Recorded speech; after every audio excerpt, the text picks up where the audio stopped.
Mau menyaksikan kajian Buya Yahya tanpa biaya internet? Segera pasang parabola Al-Bahjah TV di rumah Anda. Bebas biaya bulanan dan tanpa koneksi internet.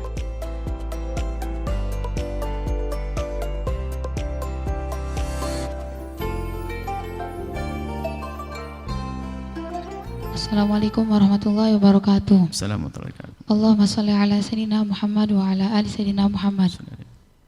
Afan Buya, ada titipan pertanyaan. Ada seseorang yang memegang prinsip adanya dosa di dunia ini karena adanya ampunan. Jadi dia kerap melakukan kemaksiatan. Ketika diberi masukan, ia justru berkata, "Saya tahu yang saya alami ini ada hikmahnya. Tapi yang baik juga kan belum tentu masuk surga.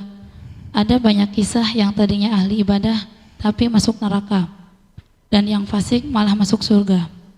Dan ia juga berpikir menjadi baik itu sangat sulit dan tidak bisa dipaksa. Apa yang harus seseorang lakukan jika sahabatnya seperti itu?"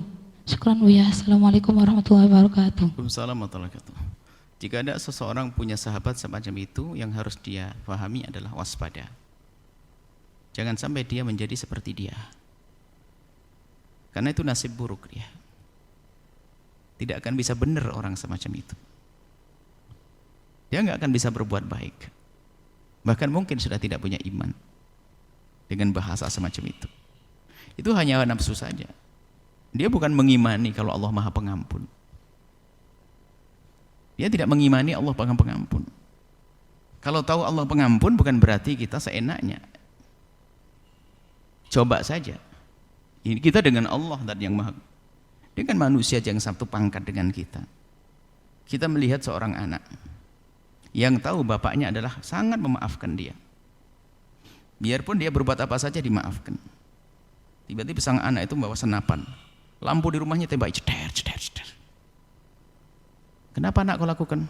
Abah saya memaafkan saya. Oh. Kemudian ada lagi, akuariumnya dilempari batu, ceder. Setiap hari keluar ngambil gelas dihancurin. Kita ngelihatnya sebel ngelihat manusia kayak gini.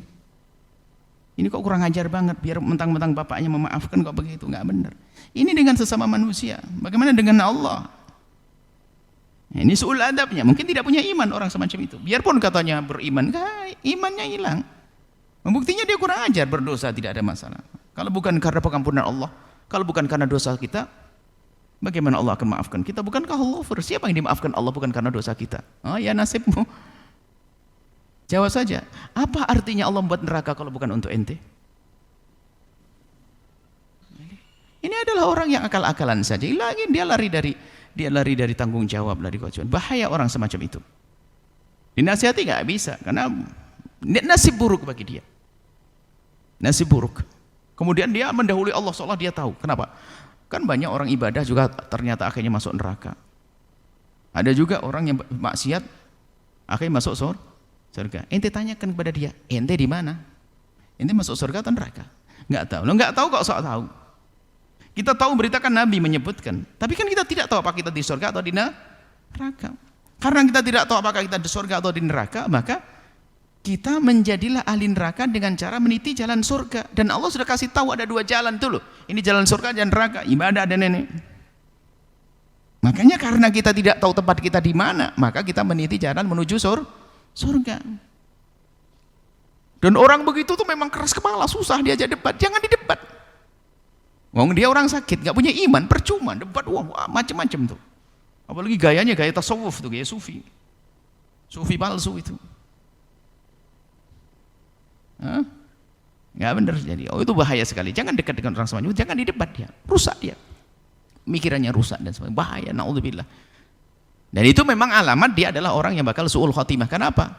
Diajak baik gak mau dia berhujjah. Kalau bukan dosa kita, lalu apa arti pengampunan Allah? Untuk mengampuni Allah bisa orang lain, jangan harus kita jadi korban. Sok bener nih. Kita harus takut dari hukuman-hukuman dari Allah.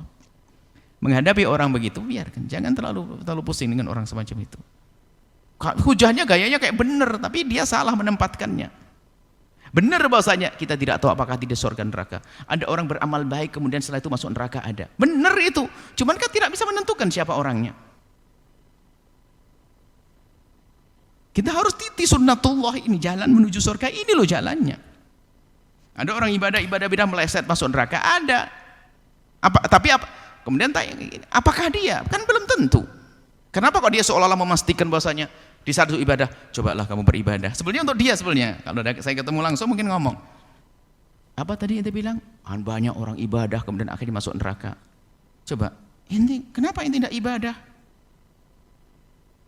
Apakah dia ngomong, ya beribadah dan masuk neraka? Oh iya, mang ente ahli neraka gitu. Dia tidak akan bisa jawab, sebenarnya itu hanya hawa nafsu saja. Kalau ditanya, kenapa ente tidak ibadah? Kalaupun ibadah nanti juga ujungnya masuk neraka. Oh, ente sudah tahu kalau di neraka. Kok soal benar? Kita nggak tahu kalau kita itu ahli neraka. Itu bahaya pemikiran-pemikiran begitu. Ini biasanya itu. Sufi itu orang hebat, orang membersihkan hati, semakin takut pada Allah. Tapi ada obrolan-obrolan gaya sufi yang begitu, ngentengin dosa. Ngentengin dosanya. Gimana ahli tasawuf ngentengin dosa? Naudzubillah. Orang takut. Nabi saja yang tidak punya dosa, istighfarnya setiap satu majelis 70 kali. Dan Nabi sudah maksum, terjaga dari dosa. Para kekasih-kasih Allah di saat melakukan kesalahan menyesal, ini kok melebihi dari wali, berarti sebetulnya dia nggak punya iman. Nggak usah didebat, percuma. Assalamualaikum, selesai. Di debat nggak ada ujungnya manusia kayak begitu. Repot, capek, nggak usah didebat. Didoakan saja, ya Allah berikan hidayah kepadanya, selesai. Wallahu a'lam bishawab.